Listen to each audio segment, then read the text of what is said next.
We are about a month away from the Summer Olympics in Paris. Of course, there's excitement for fans and those who are qualifying, but for many of the athletes without a sponsor, it also comes with a significant cost. And one company's trying to change that by employing Olympic athletes part-time while still allowing them to compete. Let's bring in Tim Goki, CEO of Broadridge, a financial services firm that offers elite athletes a program for Olympians, and Michelle Sechser is a U.S. Olympic rower who's part of the program at Broadridge. Welcome to both of you. Tim, let me start with you. How many people are in the program? Are they all rowers? And what do regular employees think about some of the scheduling forbearance that you extend to these special cases? Yeah, Tyler, thank you. Thank you very much. We started in 2022 with 4 athletes.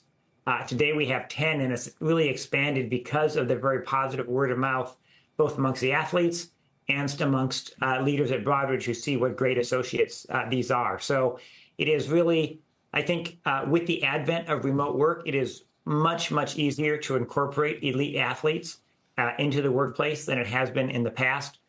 People can do their training, come back, pop into a team. We're a global company with 15,000 associates in 23 countries. So, we already have that sort of virtual element going, and it's worked very, very well to integrate them into our teams. Are all of the back to the one of the questions? Are all of the participants rowers? I know you were a rower at Oxford in the past. Yes, they are at this time all rowers. We got started with U.S. Rowing in 2022. They brought it to us as a marketing opportunity, and I really saw it as a talent opportunity. Mm-hmm. I do think there's a lot of great alignment. Rowing is it's a pretty academic sport, actually. We have our 10 athletes. We have 2 from Stanford, 2 from Princeton.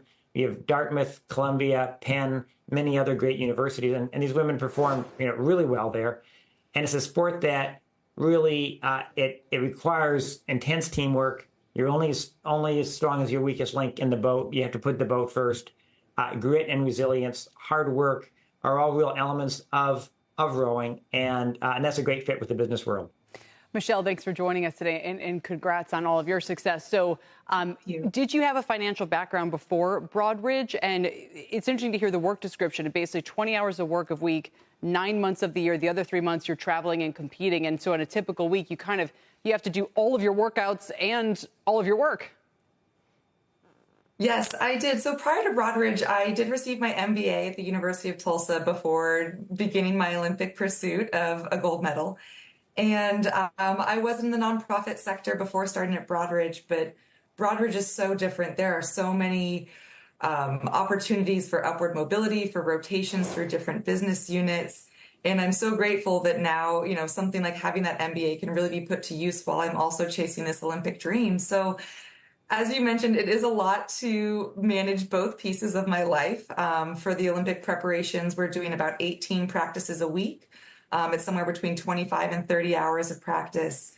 But as long as I can just really keep those transitions tight, we'll be on the lake in the morning for 2 to 3 hours.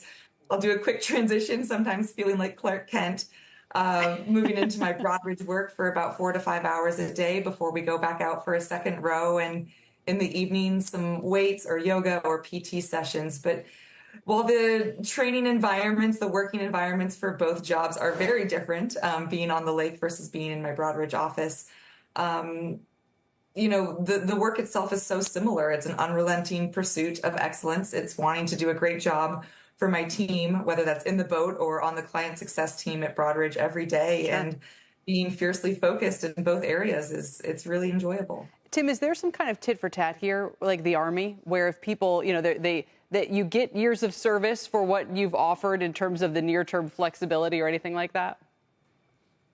Well, I think that we have had real demand for these athletes amongst our teams, and so I think it's you see people, you see how they perform. We're not a company that is based on years of service. We're just a company that's based on what can you do and what can you add. And as people have wanted to rotate or move into, hopefully, my hope is we'll be able to recruit athletes like Michelle to our company full time after Paris. And if not, and as they sort out what they're thinking about for Los Angeles, we'll support them that way too. But I think Right. I think there's just real demand for this. I just want to find out from Michelle, what are your events and when will the qualifying be? Are you a singles, doubles, quads, what? Yes.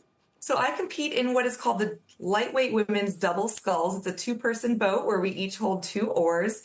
Our first day of racing in Paris Olympics will be July 28th. That's where we start our heats. And the final will be on August 2nd.